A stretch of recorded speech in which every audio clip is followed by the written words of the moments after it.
Housekeeping વિભાગનો પરિચય. Introduction to housekeeping. જ્યારે મહેમાન ઘરે આવવાના હોય ત્યારે આપણે આપણા ઘરને સાફ રાખીએ છીએ. મહેમાન માટે પસંદગીની વાનગીઓ અથવા ઘરે બનતું ભોજન તૈયાર કરીએ છીએ. તેમની જરૂરિયાતોનું ધ્યાન રાખીએ છીએ. જૂના જમાનામાં દુનિયાભરના અમીર લોકોના ઘરોની દેખરેખ અને જાળવણી માટે ખાસ લોકોની નિમણૂક કરવામાં આવતી હતી. તેને હાઉસકીપર કહેવામાં આવતા હતા.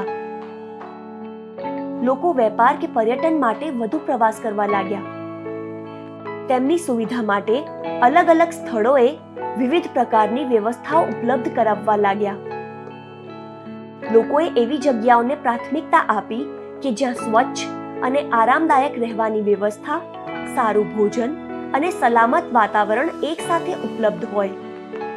આ જગ્યાઓને લોજિંગ, બોર્ડિંગ, હોટેલ જેવા નામો મળ્યા. તેથી આ બધી વ્યવસ્થાઓને એકસાથે મળીને હાઉસકીપિંગ કહેવામાં આવે છે. દુનિયાભરમાં હોટેલ, લોજિંગ, બોર્ડિંગ એ એક એવું ક્ષેત્ર છે કે જે દિવસમાં 24 કલાક, વર્ષમાં 365 દિવસ ખુલ્લું રહે છે.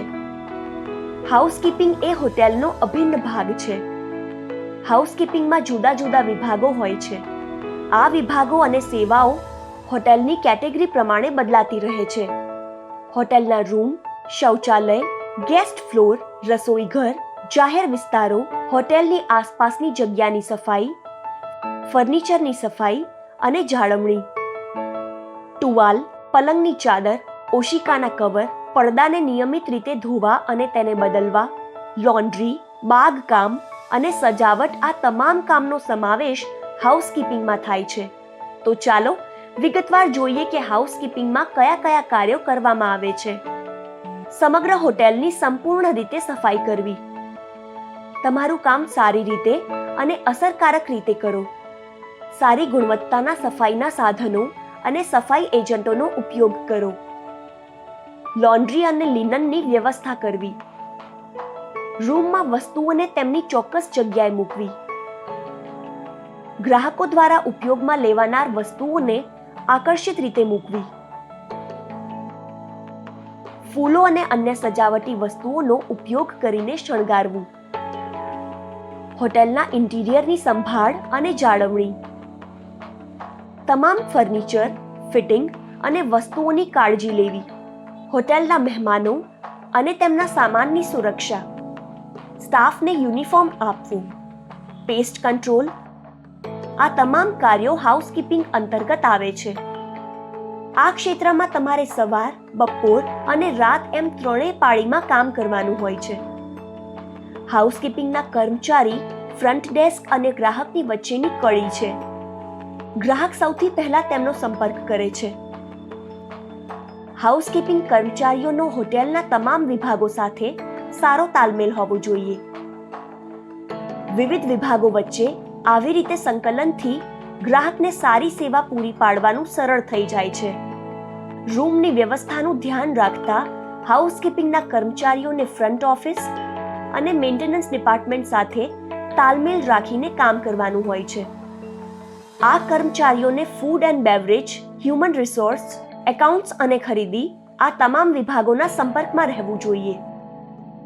મહેમાનના આગમન અને પ્રસ્થાનની તારીખ, તેમને કયો રૂમ આપવો છે, સમયસર આવનાર મહેમાન, કેન્સલેશન, રૂમની સ્થિતિ, મહેમાનને કારણે થયેલ નુકસાન, પાણીની આપૂર્તિ અને બ્લોકેજ, ખોવાયેલ સામાન, આ તમામ માટે હાઉસકીપિંગ વિભાગ ફ્રન્ટ ઓફિસના સંપર્કમાં હોય છે.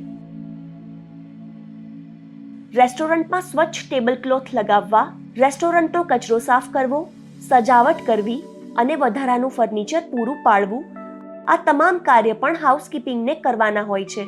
કાર્પેન્ટ્રી, પ્લમ્બિંગ, ઇલેક્ટ્રિકલ, સિવિલ મેકેનિકલ જેવા તમામ કાર્યોની સમીક્ષા કરવી અને શક્ય તેટલી વહેલી તકે કામ પૂર્ણ કરવાની જવાબદારી પણ હાઉસકીપિંગ વિભાગની જ હોય છે.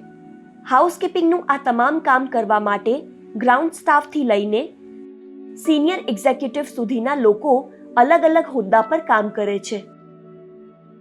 આ તમામ કાર્ય કરતી વખતે તમારા ચહેરા પર સ્મિત હોવું અને આત્મવિશ્વાસ હોવો ખૂબ જ જરૂરી છે. કામ જેટલું સારું હશે, ગ્રાહકો તેટલા સંતુષ્ટ થશે. જેના કારણે તે હોટેલમાં વધુ ને વધુ ગ્રાહકો આવશે.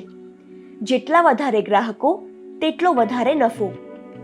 કોરોના મહામારીના કારણે હવે મહેમાનોની સુરક્ષા માટે સરકાર દ્વારા જાહેર કરાયેલ સ્વચ્છતા માર્ગદર્શિકાનો કડક અમલ કરવાની જવાબદારી પણ હાઉસકીપિંગની જ છે.